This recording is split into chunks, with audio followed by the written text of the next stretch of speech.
Bien, mesdames, mesdemoiselles et messieurs, bonjour. C'est votre ami, frère, fils, camarade et compatriote de mes oignons. Famille, il y a des choses dont on doit parler. Moi, je vous ai dit, nous allons vers la réconciliation, vers la paix. Nous parlons de vivre ensemble et tout. Et aussi la reconquête du pouvoir d'État. Donc, il faut tout dire, il faut tout mettre à plat. Il faut en parler. Il ne faut pas se gêner. Il n'y a rien qui doit rester dans vos gorges. En plus, aujourd'hui, on est le 19 septembre. D'accord? Voilà. Ça vous rappelle des choses. Donc, on n'est pas là pour faire semblant. On n'est même pas là pour faire semblant.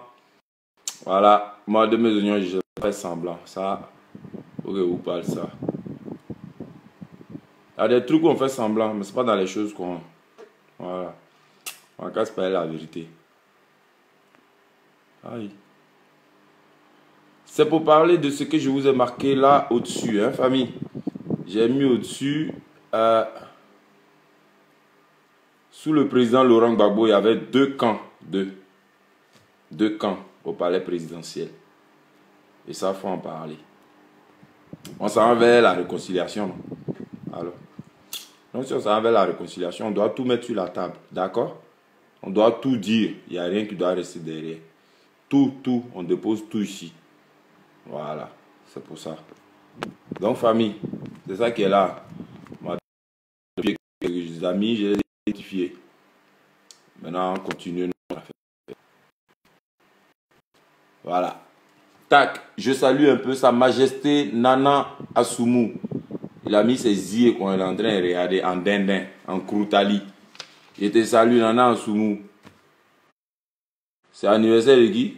Gustave Calo. Joyeux anniversaire, frère. Ah, que Dieu te bénisse. Qu'il exauce tous tes vœux. Et que cette année-là t'apporte tout le bonheur que tu recherches. Si tu l'as déjà, eh ben, que Dieu augmente. Voilà. Qu'il grandisse. Porte-toi bien, santé de fer, réussite dans tes entreprises. Et puis, certainement, à bientôt, frère, un jour. Joe, Edna, je sais plus quoi. Bon, prends mon bon. Edia, prends mon bon. Nicole Geffier. Coucou, nia. Ayo. Famille, ça peut parler de ça, d'accord? On va pas trop tergiverser. On va parler de ça. Il y avait deux camps au palais présidentiel sous Laurent Gbagbo. Il faut parler de ce genre de choses parce qu'on aspire à la réconciliation, frères et sœurs. Nous allons vers la reconquête du pouvoir. Voilà, le vivre ensemble, n'est-ce pas? On va passer l'éponge sur tout ça. On va accorder notre pardon à ceux qui nous ont tiré dessus hier. 19 septembre 2002, 19 septembre 2018. Famille, plus de 15 ans. Ça fait 16 plombs.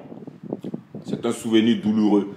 Claude Nonson, c'est comment? C'est tout droit beau. Sois salué. Donc, frères et sœurs, comme je vous disais, on va mettre le pied dans le plat. On va parler de ce genre de choses. Voilà, les deux camps qui avaient Ferdinand Marius, Koné, sois salué. Faniar Marius Koné. Ayoka. Frères et sœurs, il y a eu deux camps. Il y avait deux camps au palais présidentiel sous le président Laurent Gbagbo. On ne va pas trop entrer dans les détails de ces camps-là parce qu'après on dira on jette la pierre à nous-mêmes, nos leaders. Mais on va ressortir ici ces choses-là parce que qui n'ont pas aidé beaucoup la gouvernance de OPA, qui n'ont pas beaucoup aidé OPA, qui ne l'ont pas mis à l'aise. Et nous, on ne va pas rentrer dedans pour venir dire lui, il a fait ça, lui, il a fait ça pour indexer les gens. Mais on va en parler de sorte à ce que ça ne se reproduise plus. D'accord? Katalea Federov. Bonjour. Frères et sœurs, pour ne plus que ça se reproduise. Voilà. Parce que quand c'est OPA qui est le président, c'est OPA on suit. Qui que ce soit, d'accord? Quand il dit qui que ce soit, de son côté politique, ses amis, ses camarades de lutte, voilà, ses compagnons. Quand c'est OPA qui est président, c'est derrière OPA on se range. C'est tout. Il n'y a pas deux camps. Ça, on va en parler. Mais Théo Lyon, sois salué. Reste béni, mon vieux père. Alors, Claude Nonson, avant la crise ou après la crise post-électorale? Oh, avant, petit. Je sais pas si tu es plus âgé que moi ou quoi. Avant, tu sais quoi? Les clans, là, enfin, clans, ça pourrait ressembler à ça. Mais c'était deux camps. Et ça, c'est depuis que Koudou est devenu président, depuis vers les, ce que vous citez là, les 2002, les, comment on appelle ça? Après les trucs de rébellion, même on attaque les gens. Oh, il y avait deux camps là-bas, j'arrive sur ça. Le Magnon Dounassi, bonjour.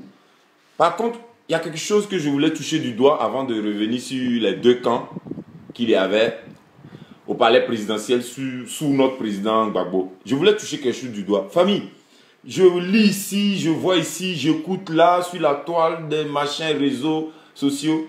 Zemmour ici, Zemmour là, Zemmour par-ci, Zemmour nanani. Parce que Zemmour, la fille là lui a dit ce qu'elle pensait du rock Zouzoua. Sois salué. Reste béni. Frères et sœurs, Zemmour, c'est qui même? C'est qui? C'est le gars avec la tronche façon, on dirait une taupe là, hein, qui est tout moche, hideux là, ce gros facho, ce monsieur qui a une gueule qui ressemble à un gros raciste, c'est de lui vous parler. Zemmour, vous n'entendez pas son nom? C'est un hybride ce monsieur.